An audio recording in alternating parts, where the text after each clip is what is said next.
Hello, and welcome to my third attempt at this. Mission to deorbit a rocket, to deorbit a fuel station that has since served its purpose and must be taken down before it falls into the wrong hands. So, first time I ran out of fuel. The second time I ran out of power. So, now let's do this. I was also running out of motor propellant last time, so let's fix that issue as well.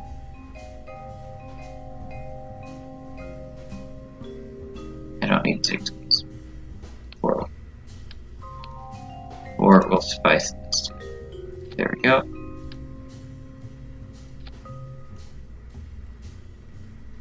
And that looks good. So deorbiter 8002. Okay, let's do this.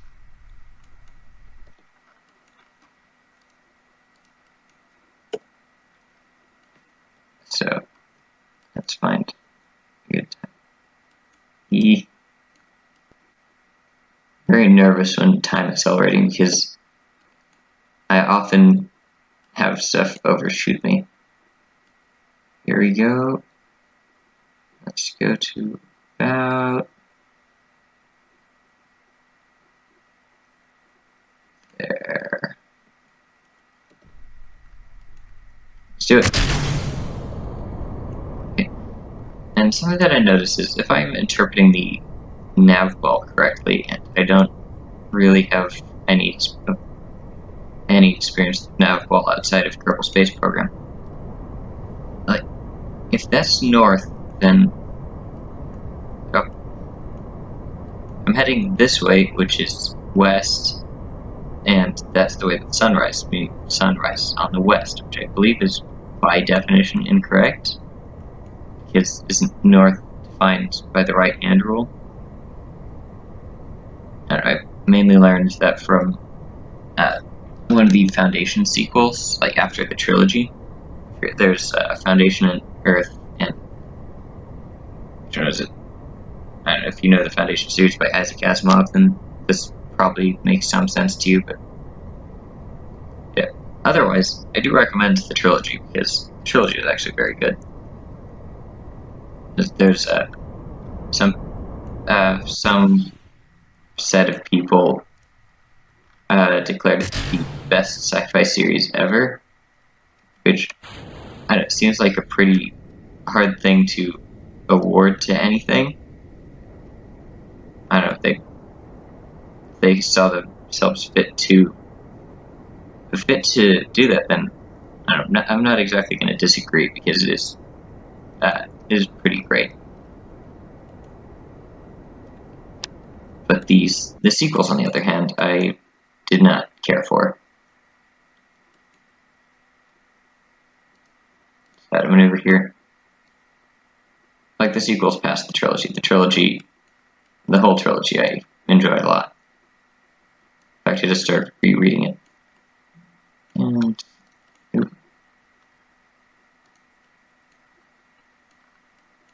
just carefully align this orbit as best I can. In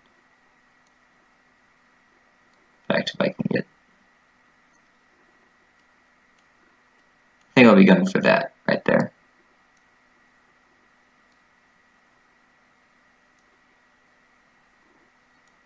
Let's do that. I think I can pull that off. I don't think I need fine controls anymore. I think I'm using the SAS from now on. Anyway, if you want to hear my review of the sequels, the non-trilogy, the 4th and 5th books, I believe they were. And then there are the prequels. I believe there are 2 prequels, and I read one of them, and then and the thing about the sequels is they do have a lot of interesting stuff, and like talking about the history of the galaxy and the Galactic Empire, and like wars that happened, and how sometimes the wars were won just because one person decided to not rely on the map and just to use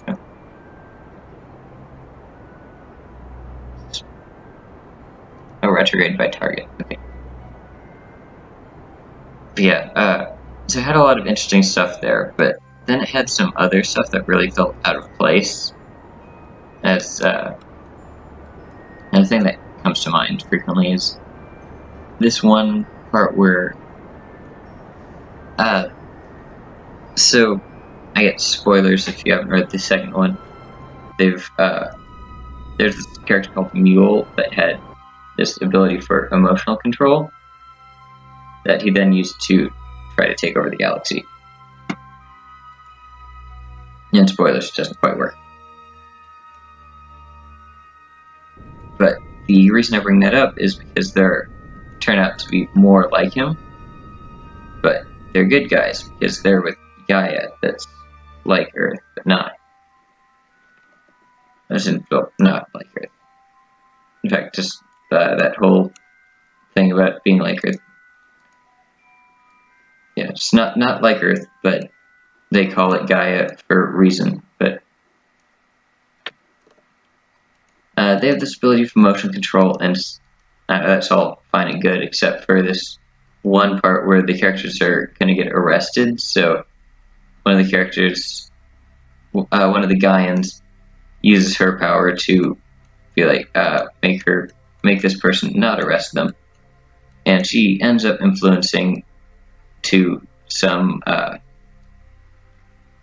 unclear extent, some poorly defined extent, influencing her to sleep with the main character, like the proper main character, which like has this whole like weird like dubious consent thing on it, which is pretty creepy, and the fact that they just kind of go with just go with it. It is the just go with it form of morals for it. I was thinking like, oh, well, I didn't mean to do it, so just like forget it happened kind of thing. I feel isn't quite appropriate for how the issue should be approached, because it definitely does, I believe, bear more significance than they give it, but it just kind of happens, and the fact that it doesn't bear that much significance not only helps make me think of it as creepy, but it also just makes me think like, why was it there? If it's not gonna prompt much of a discussion, because the good parts of the book, and the book does have its like really good parts, but those parts rely on the discussion of the deducing of what they can trust to be, what extent they can trust Gaia and whatnot. And yeah, it has some very interesting stuff, but it also has some stuff that really feels out of place in the Foundation series. And ultimately they weren't. I didn't feel like those books were that good. They feel like fan fictions of the original work, to be honest. Especially the fifth one. The fifth one, I believe that mostly what I talked about was the fourth one, and I don't remember which books each of the events happened in, but then there's stuff like the Solarians in the fifth one, or fourth, which are like one of the places, or one of the destinies of humankind after leaving Earth. And it was interesting to see that and the different social customs that they had. It was weird and didn't make a whole lot of sense, but you don't necessarily require it to, because if it's a cool concept, then it's allowed to just be its thing. And it's ultimately what fiction is, the argument for fiction. If it doesn't have to make that much sense. It just has to tell its story. So yeah, they were there, and yeah, they could have spent more time on that kind of thing of like the Solarians are one world, but what happened to the others? Did the others have the same weird custom of believing that the definition of freedom was to be able to walk around all day in your underwear without anyone judging you, and that anything less than that is gross slavery? Of course, that's not the way that they say it in the book, but like reading it, that's what they mean. The Solarian that they meet, he totally wouldn't be wearing pants if they didn't like burn down his front yard by landing a spaceship in it. And perhaps I should have brought a docking port, because this one still has a docking port. Let's aim for that. Here we go. Now just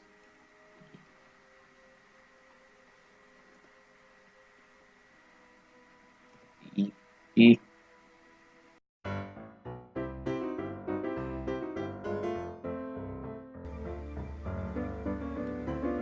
No!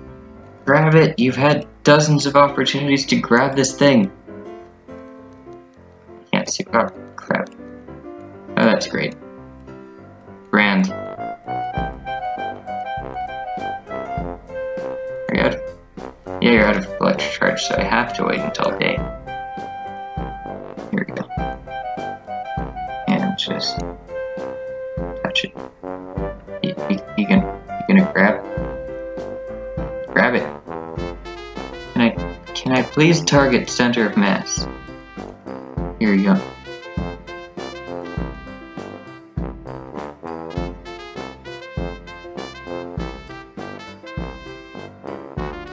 Here we go.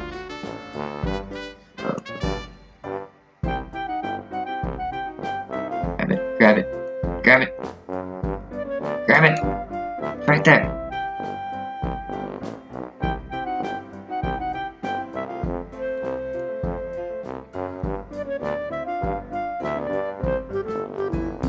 Yes!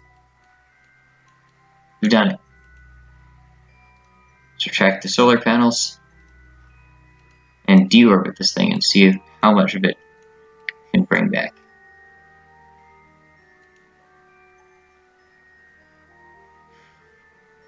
I don't think I want to free pivot this. Here we go. I'm really afraid of what will happen if I pre-pivot that. Pre-pivot that. Here we go. Okay. Yep, that's what happens. This is good. E.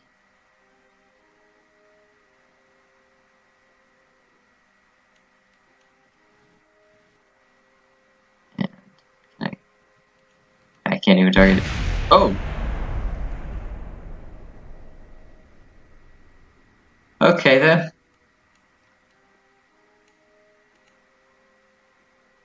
I'm gonna disarm that then.